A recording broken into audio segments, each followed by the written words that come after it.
The United States immigration system serves as a gateway exploited by numerous foreign countries through organized strategies designed to insert their nationals into American society for strategic advantages. These strategies encompass legal pathways such as visas and citizenship mechanisms alongside irregular methods that leverage policy vulnerabilities. Foreign entities deploy birth tourism, fraudulent documentation, and the deliberate relocation of undesirable populations to secure access to American resources, including welfare, employment, and voting rights. This exploitation manifests in coordinated efforts where countries identify loopholes in birthright citizenship, visa programs, and asylum processes to facilitate entry and long-term integration.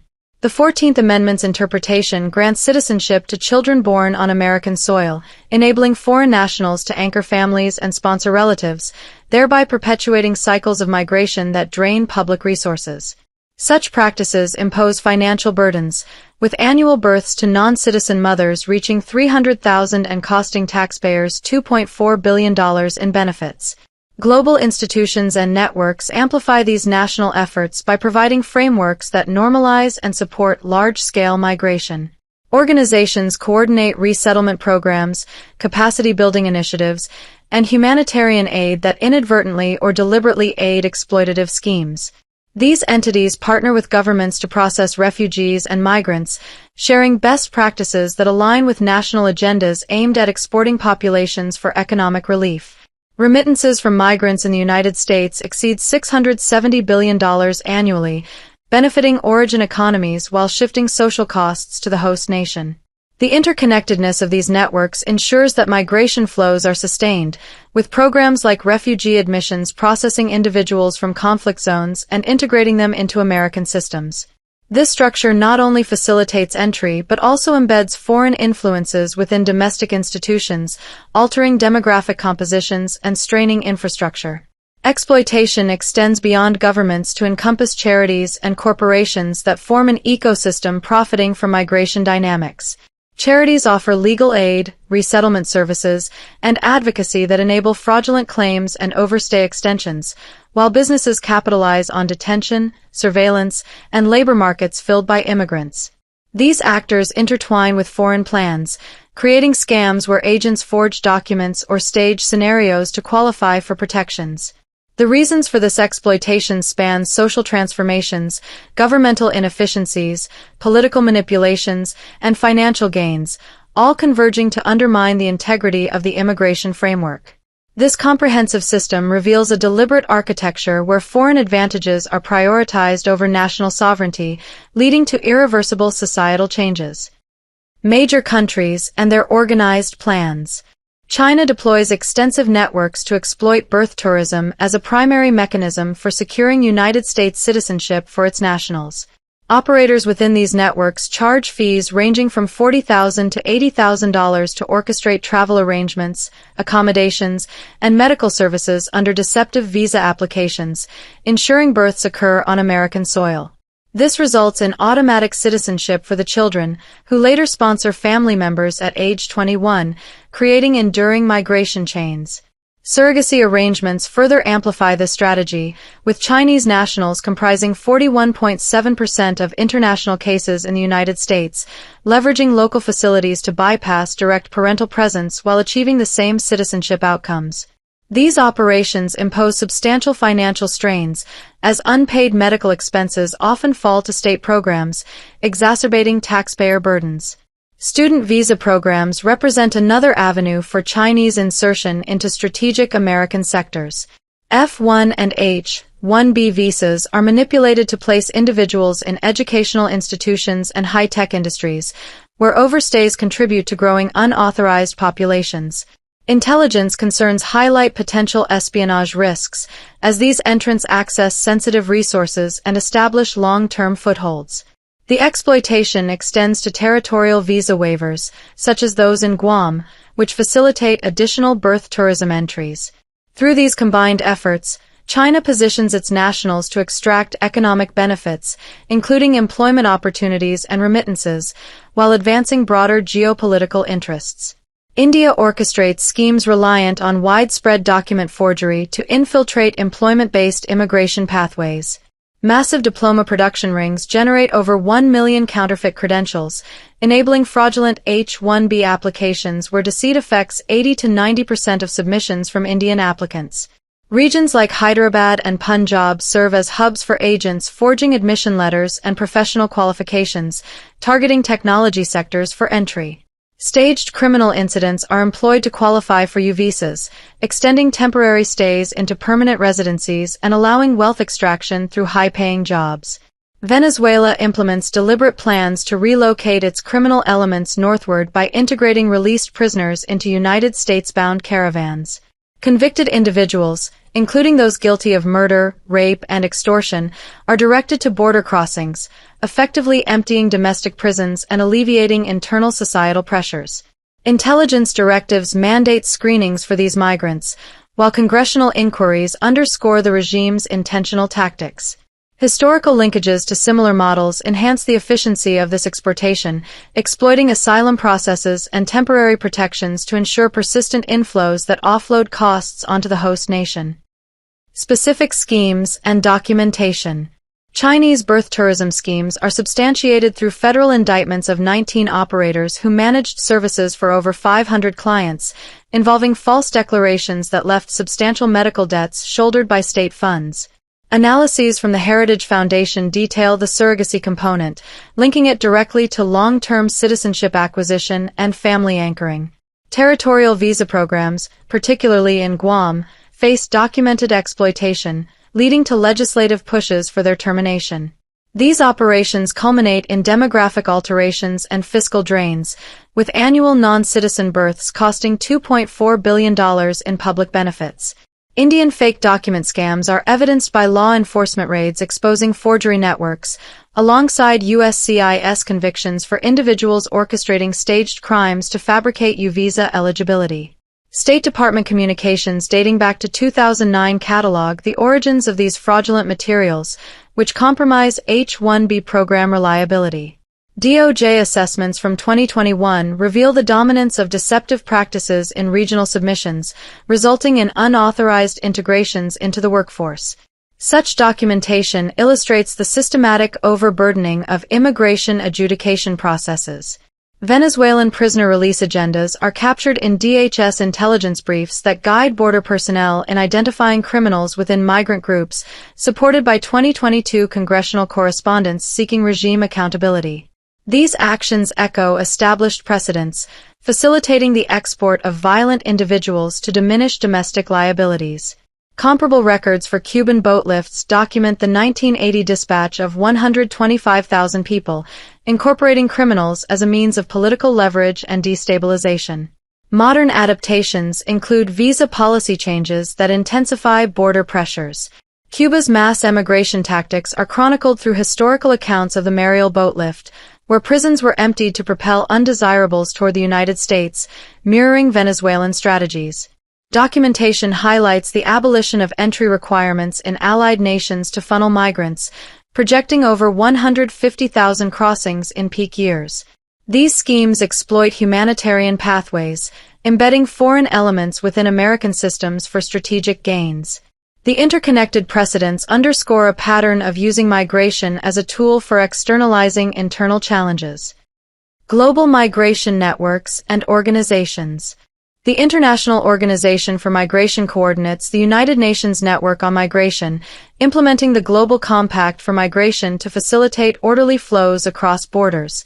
Established in 1951 and integrated into the United Nations system in 2016, this organization operates in 171 countries with over 550 field offices, promoting migration through partnerships that resettle individuals from regions such as the Democratic Republic of Congo, Syria, and Afghanistan via the U.S. Refugee Admissions Program. These efforts involve direct collaboration with governments to process and move populations, aligning with strategies that export nationals for economic gains.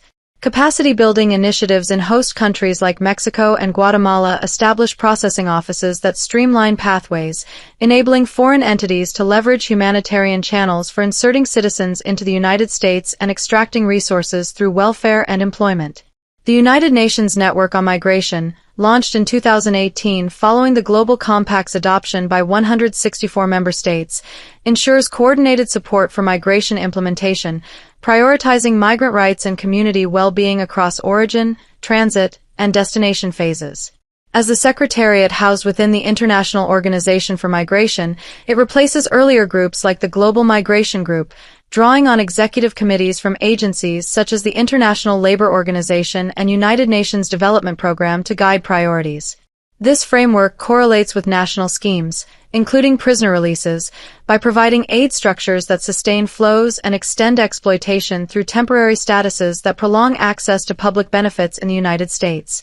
The United Nations High Commissioner for Refugees focuses on refugee protection, collaborating on asylum and integration initiatives that resettle individuals under programs funded primarily by the United States as a key donor.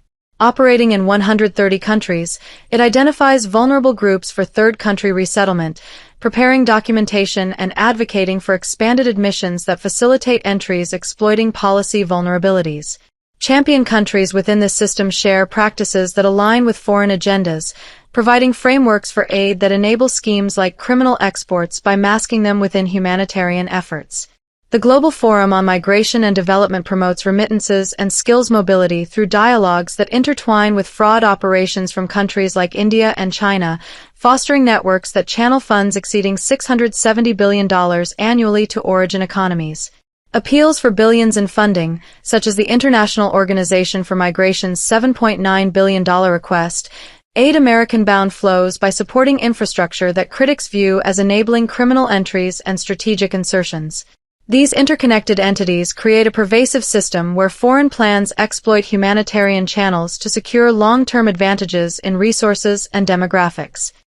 Immigration charities and their roles. The Hebrew Immigrant Aid Society resettles thousands annually, providing legal services and advocacy that facilitate entries under refugee statuses through partnerships with religious networks that amplify reach and integrate nationals from targeted countries into communities. Founded in 1881, it aids refugees in 15 countries, resettling 8,300 to the United States in 2024 with government funds, extending to family reunification that perpetuates chains exploiting citizenship rules. This role involves mobilizing communities for sponsorship, enabling insertions that access housing, employment, and welfare, aligning with foreign strategies to embed populations for economic extraction. The International Rescue Committee offers economic empowerment and integration programs, serving tens of thousands through employer collaborations that resettle refugees and support visa extensions, embedding foreign populations within systems that provide financial coaching and asset building.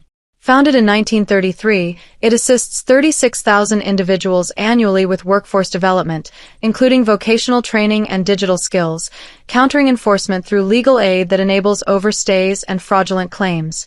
These efforts sustain flows benefiting origin agendas by facilitating long-term mobility and resource utilization. Catholic Charities provides immigration services, including essentials and representation, often facing impersonation scams where fraudsters solicit fees for non-existent aid, targeting vulnerable immigrants with false promises of enrollment in programs. Operating nationwide, it delivers legal aid regardless of religion, but encounters fraud through digital platforms demanding payments, intertwining with governmental contracts that sustain migration dynamics. This exposure highlights how such entities become conduits for exploitation, enabling foreign nationals to navigate systems for entry and benefits. Global Refuge and World Relief focus on newcomer welcome and employment, resettling hundreds of thousands since inception through nationwide networks that offer case management, housing, and job placement, sustaining flows through partnerships with federal programs. Global Refuge, established in 1939, has welcomed over 800,000 individuals, while World Relief, partnering since 1979, supports integration beyond initial aid, including English classes and legal services that exploit policy gaps for long-term embedding and resource access. Businesses profiting from immigration. The GEO Group stands as a primary operator of immigration detention centers across the United States, deriving substantial quarterly revenues exceeding $600 million directly from federal contracts.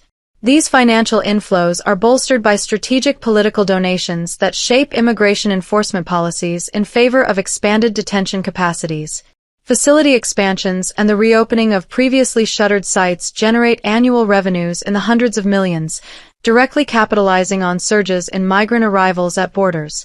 Profitability is inherently tied to the housing of individuals ensnared in various exploitative immigration schemes, where prolonged detentions translate into sustained income streams for the corporation. This model ensures that every increase in border crossings or asylum claims amplifies operational demands, thereby securing ongoing contractual obligations and financial growth. CoreCivic emerges as another dominant player in managing detention facilities, with reported revenue spikes explicitly linked to heightened activities at the southern border. Contracts valued in the billions underpin these operations, encompassing the maintenance and staffing of centers that process thousands of migrants annually. Surveillance enterprises such as Palantir obtain multimillion-dollar agreements to deploy advanced data intelligence systems, which monitor migrant movements and integrate with detention protocols to perpetuate cycles of incarceration. Consulting powerhouses like Deloitte furnish essential operational and logistical support, reaping profits from the intricate mechanisms of immigration enforcement that require constant oversight and adaptation. Together, these entities form a robust infrastructure where enforcement actions directly fuel corporate earnings. Financial institutions including Wells Fargo, Bank of America, and J.P. Morgan Chase actively fund private prison and detention operations, channeling investments that sustain the physical and administrative frameworks of immigrant confinement. Simultaneously, major food service providers like U.S. foods and retail giants such as McDonald's leverage immigrant labor to maintain low operational costs, embedding this workforce into their supply chains. Retail corporations like Ace Hardware and media entities such as SiriusXM, many of which are founded by or heavily reliant on immigrant contributions, generate trillions in collective revenue within the Fortune 500 landscape. This reliance creates a symbiotic relationship where immigrant presence drives productivity and innovation, ensuring that businesses not only profit from labor but also from the broader economic ecosystem shaped by migration patterns. These interconnected business operations coalesce into a comprehensive profit ecosystem, where detention practices and labor exploitation interlock to perpetuate financial gains from immigration dynamics. Corporations capitalize on every facet of the migration process, from initial apprehension and processing to long-term integration into the workforce. The resulting structure incentivizes the continuation of exploitative flows, as increased migrant numbers directly correlate with heightened revenues across detention, surveillance, consulting, and employment sectors. Ultimately, this ecosystem thrives on the vulnerabilities within the immigration system, transforming human movement into a commodified resource that bolsters corporate balance sheets. Intertwined networks and exploitation reasons. Foreign countries establish direct linkages with United Nations frameworks through resettlement programs and capacity-building initiatives, which enable the execution of schemes such as birth tourism and the exportation of prisoner populations. These connections facilitate the seamless integration of national agendas with international migration protocols, allowing for the strategic placement of nationals within the United States. Charities engage in partnerships for aid delivery, providing on-the-ground support that complements governmental efforts in processing and integrating migrants. Corporations secure enforcement contracts that manage detention and surveillance, weaving a complex web where fraudulent activities proliferate unchecked. Impersonation frauds and the staging of qualifications for visa approvals exploit this interconnectivity, granting unauthorized entries that advance foreign objectives. Social exploitation arises from profound demographic alterations, where influxes of foreign nationals shift population compositions and heighten reliance on public services. This transformation strains essential infrastructure, including education systems overwhelmed by language and integration needs, as well as housing markets distorted by increased demand. Public health and welfare resources face depletion as migrants access benefits designed for citizens, redirecting funds away from domestic priorities. These changes foster societal tensions, as communities adapt to cultural shifts that alter traditional norms and social cohesion. The cumulative impact manifests in redefined urban landscapes and resource allocations that prioritize accommodating new arrivals over sustaining existing populations. Governmental inefficiencies exacerbate exploitation through persistent backlogs in processing and chronic underfunding of enforcement agencies, creating exploitable loopholes in asylum procedures and temporary protection statuses. These systemic flaws permit the manipulation of legal pathways, where delays enable prolonged stays and eventual naturalization without rigorous vetting. Policy interpretations, such as broad applications of birthright citizenship, invite abuse through tourism and border crossings aimed at securing anchors for family chains. Administrative vulnerabilities allow foreign entities to navigate the system with minimal resistance, embedding nationals in ways that evade detection and accountability. This governmental landscape thus serves as a fertile ground for organized exploitation, where structural weaknesses are systematically targeted. Political manipulations drive exploitation via deep-seated polarization and ideological affiliations that weaponize migration as a tool for destabilizing host nations. Adversarial regimes deploy migrant flows to exert pressure, leveraging humanitarian crises to influence foreign policy and internal divisions. Financial incentives further propel these dynamics, with remittances surging to $670 billion annually to bolster origin economies, while cheap immigrant labor fills critical industries like construction and agriculture. Detention profits for corporations reach billions, converging all elements into a multifaceted exploitation strategy that yields gains across economic, strategic, and disruptive domains. This convergence ensures that exploitation persists as a calculated endeavor benefiting foreign interests at every level. Conclusion: architecture of exploitation, foreign agendas, corporate profits, and the erosion of American sovereignty.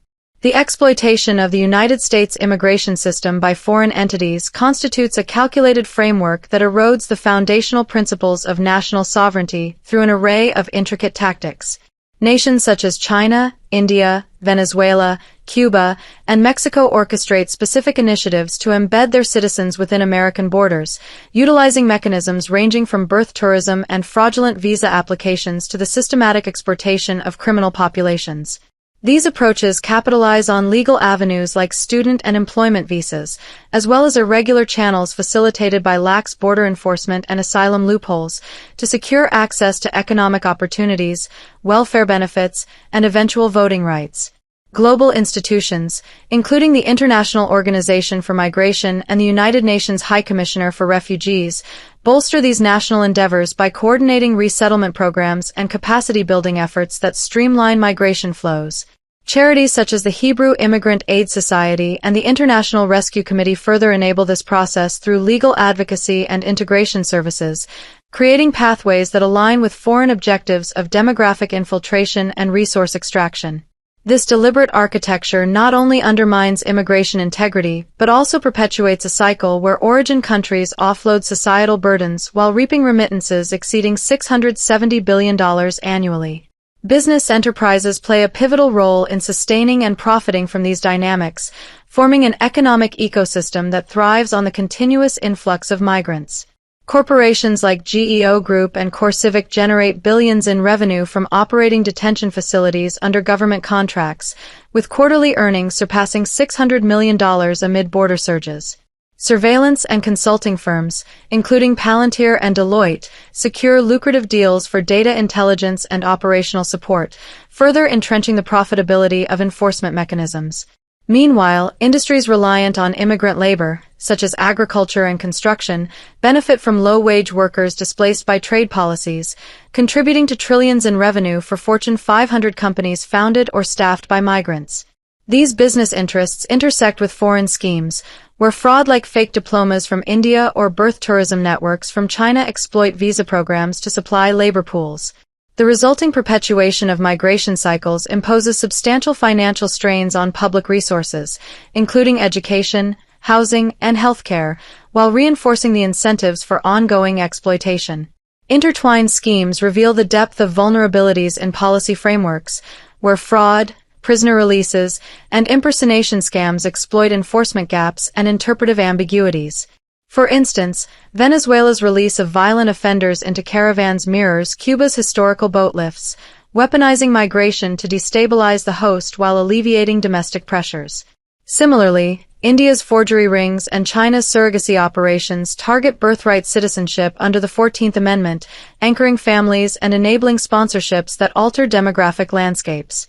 Governmental inefficiencies, such as asylum backlogs and underfunded border controls, compound these issues, allowing temporary protections to become permanent footholds. Social ramifications include shifts in community compositions and increased reliance on public services, fostering tensions rooted in perceived resource competition. Political dimensions involve ideological polarizations that frame migration as a tool for influence, with regimes using it for leverage against the United States. Addressing this multifaceted exploitation demands a thorough acknowledgement of the roles assumed by nations, global networks, charities, and corporations in sustaining the system. Structural reforms must prioritize closing loopholes in visa integrity, enhancing vetting processes, and restricting birthright applications to curb abuses like tourism and fraud. Safeguarding sovereignty requires dismantling the profit-driven incentives that fuel detention and labor exploitation, ensuring policies align with national interests rather than foreign agendas. Ultimately, the convergence of these interests propels a profound transformation, where foreign gains in economic relief, strategic positioning, and demographic influence prevail over the stability and cohesion of American society, necessitating decisive action to restore balance.